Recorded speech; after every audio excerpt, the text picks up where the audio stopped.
All right, DIY PC builders, the time has come. You've carefully chosen all your components, and all that's left is, to actually put it together. They say it's like assembling Legos, just very expensive, delicate, and sharp Legos. Although Legos are pretty dang expensive nowadays. Anyhow, let's build a PC. This is DIY in 5. Hello everyone, and welcome to DIY in 5. My name's Trisha Hirschberger, and today's episode is part of our Build Your Own PC series, where we help you actually assemble your custom rig. Now, assembly can be a bit overwhelming, so this episode will be part 1, focused on installing your CPU, cooling, and RAM. We'll continue on with the rest in the next and final episode of the series. If you have not decided on all the shiny bits that will go inside your build, then make sure to subscribe and check out our other videos in the series. If you already have all your parts assembled, it's time to get down and dirty. And by dirty, I mean pristinely clean and static-free. You can do this. Before you start putting anything together, you need to make sure you've got all your tools and proper parts at your disposal.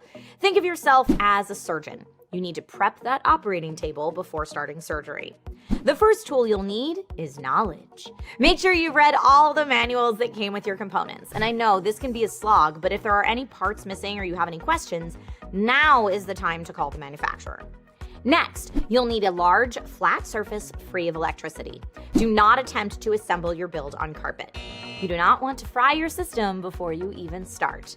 On that note, an anti-static wrist strap or anti-static PC build mat are a great way to go, connecting you, your case, and your PSU to a common ground so no uninvited sparks decide to join the party.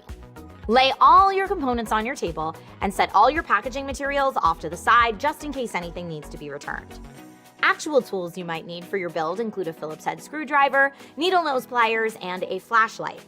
I swear by my magnetized precision screwdriver kit. Tiny screws tend to get lost, and the more tools you have to retrieve them, the better this will go, trust me. Okay, it's time to do this. First, open up the main side of your case. Every case is different, but this should be relatively easy to figure out. Some people prefer to place the power supply first, while others prefer to install it after placing the motherboard. It really depends on your layout. I usually prefer to install the PSU first because it can be difficult to do after other components are installed. Once you are ready, position it with the fan pointing downward and line up the screw holes with the holes on the back of the case. Screw it into place and lay any cables over the case so they are out of the way. All right, one install down, only like a million more to go. Next, we'll turn our attention to the motherboard. Some people like to install the motherboard directly into the case, then build on it from there, but in my opinion, you'll have way more room to install components onto the motherboard outside of the case than inside. So let's move that case aside, let our motherboard be the main focus, and focus on the CPU. First, you'll open the socket, usually by lifting a lever, sometimes 2 levers and/or a metal cover, depending on what kind of processor you have. Check your CPU manufacturer instructions to be sure. There should be arrows printed on the socket and chip to help you align the CPU before setting it in place. Once it's aligned, secure it in the same way you opened it, via levers, etc. Some builders like to go right to CPU cooling next, but certain coolers can get in the way of installing the RAM, so let's install our RAM next. Start with the slot marked DIMM1 or bank 0, then open up the clips at either end of the RAM slots and align the notch in the memory connector to the raised key in the RAM bay. Not lining this up properly could damage the memory, so be careful. Push the memory firmly into place and the clips will lock back in. If you are using multiple channel memory, you will need to install the memory in the proper channels to get the expected speed boost. The bays are typically color-coded to make this easier. Refer to your motherboard manual if you have any questions, and note, when handling RAM, take care not to touch the copper stripes along the bottom edge, because that can cause damage. Okay. Now for the cooling.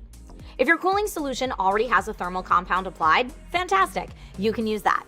If not, just use a wee bit and spread it around evenly. Some thermal paste brands even include a little spatula for this purpose. Conversely, you can give it a slight twist to help spread things around. Remember, a little goes a long way. It's not icing on a cake, so no overflow down the sides, please.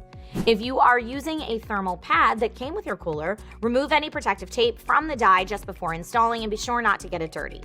Also, don't try to use the thermal pad and thermal compound together. It's one or the other. Once you've got the thermal compound figured out, align the support posts for the cooler around the socket and secure everything into place. You may need to install a bracket on the underside of the motherboard. Again, a great reason to do all of this outside the case. Now, if you're using a liquid cooling solution, you'll have a few extra steps here, and you may want to pause on this step and install your cooler after the motherboard so that you can attach the fans and radiator directly to the case as needed. Be sure to follow all the manufacturer instructions for proper install for your specific cooler. Once your cooler's installed, I like to connect the heatsink fan cable or pump to the motherboard now so it doesn't get lost or forgotten. The spot labeled CPU fan on your motherboard is generally for your heatsink fan or possibly the liquid pump if there is no fan. The CPU OPT is generally for the liquid pump if there is already a fan on the other connector. And the sys fan connectors are for case fans. At this point, we'll take a small pause. Grab some coffee, a snack, quick bio break, you've earned it. You're well on your way to booting up your own custom-built rig. Woohoo! If this video has helped you in your PC building journey, please give it a like and share it with your friends. Now, I will tell you, I've got lots of friends who build PCs, and we all prefer to build a little differently. And not only is that okay, as long as it posts and runs well after stress testing, but it's also fun to learn from each other. So if you have any tips to add about installing PSU, CPU cooling, or RAM, leave them in the comments so we can all benefit from one another's journeys. Till next time, I'm Trisha Hirschberger, and you've been watching DIY in 5.